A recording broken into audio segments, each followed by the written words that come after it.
orang yang lo gue baina wa bainallah, ya kan, lakum dinukum waliyadin. Ini interpretasi yang salah.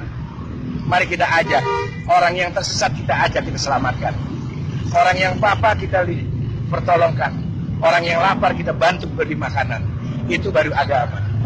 Karena ternyata agama lebih banyak di kalangan perutnya orang yang lapar, orang-orang yang miskin. Orang yang di sana ternyata ada agama, ada air mata, ada tangisan, bukan di orang-orang kaya itu. Kalau orang kaya sudah bermain dalam ruang logika. Zakat 2,5%, ya kan? Kalau kekayaanku 10 miliar berarti zakatku 250 juta. Tapi mana perwujudan? Ada orang yang zakat 250 juta? Ada?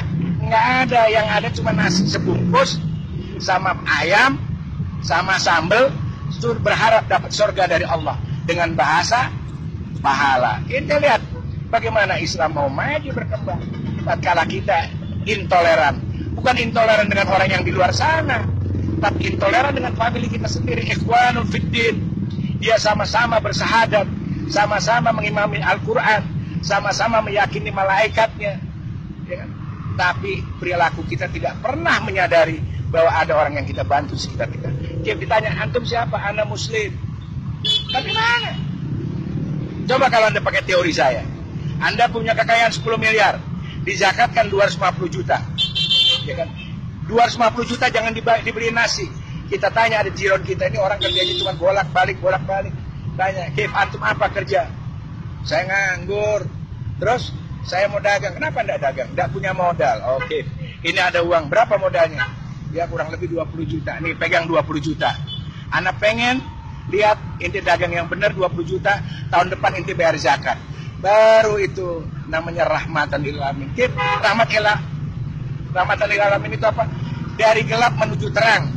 Orang yang nganggur jadi bekerja, orang yang lapar bisa makan, itu menjadi rahmat.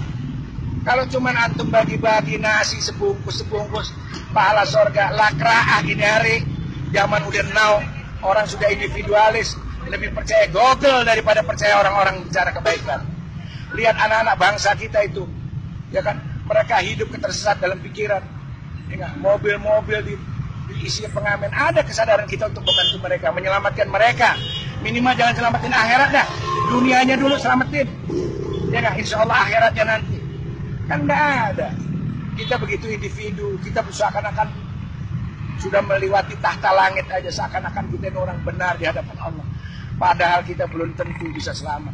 Tidak menjamin dagangan kita dibeli sama Allah. Kita ini pedagang. Kita ini pedagang amal. Yang mudah-mudahan dagangan kita dibeli Allah. Jangankan kita bisa dibeli, sah menurut furu syariat aja sudah alhamdulillah. Kita bersyukur, artinya kita ngaji. Tapi tetap kita ada wara. Wara itu berhati-hati di dalam kebenaran agama kita. Hati-hati bukan kita ini kelompok Syiah, kelompok Wahabi, kelompok Sunni, bukan itu. Berhati-hati amalan kita mendekatkan nggak dengan perilakunya Rasulullah. Karena kita ini cuma napak tilas dari perjalanannya Rasulullah. Karena tidak ada bukti otentik dalam sejarah dunia orang yang sampai kepada Tuhan kecuali Muhammad ibn Abdillah. Catat itu. Hanya Muhammad ibn Abdillah yang membuktikan bahwa dia sudah berjumpa sama Allah. Ya kan?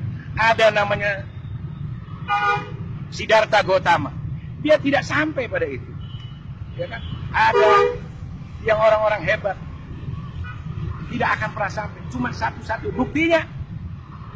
Dan Muhammad itu adalah Al-Quran itu sendiri. Itu bukti jelas bahwa Nabi Muhammad telah sampai hadapan Allah selama 23 tahun. Dari lisannya yang mulia lahirlah Al-Quran. Yang pada awalnya la hurfin wala sautin. Itu Al-Quran. Dari lisan yang mulia, dari hatinya yang jernih. Kenapa? 23 tahun itu bukan waktu yang sedikit. Kalau ente sudah mikirin fulus, mikiran dunia, pengen punya mobil mewah. Tapi Rasulullah steril dari pemikiran itu. Sehingga Al-Quran itu murni dan menjadi penuntun umat sampai hari ini, dari dunia sampai akhirat. Makanya Al-Quran itu wasifa, wadawa, apa lagi? Wadu'a. Itu karena kejadian hati Rasulullah. Jadi mustahil kalau otaknya hubud dunia, ya kan, masih senang-senang duniawi, nggak ada itu. Jadi kalau Anda ingin menjadi orang yang berbeda, maka berbedalah engkau dalam segala perilaku daripada orang umum. Makanya Imam Ghazali sendiri memberi batasan. Ada kelasnya awam, ada kelasnya khos, ada khos bil khos. Ternyata khos bil khos itu awam itu adalah pola pikir, mindset cara berpikir kita. Maka di dalam ajaran agama lain juga ada. Namanya kasta, ada Brahma, ada Sudra, ada Waisya. Ternyata itu cara berpikir. Seorang Brahmana tidak mungkin berpikir cara Sudra. Orang yang khos tidak akan berpikir cara orang awam. Jadi cara berpikir bukan status sosial.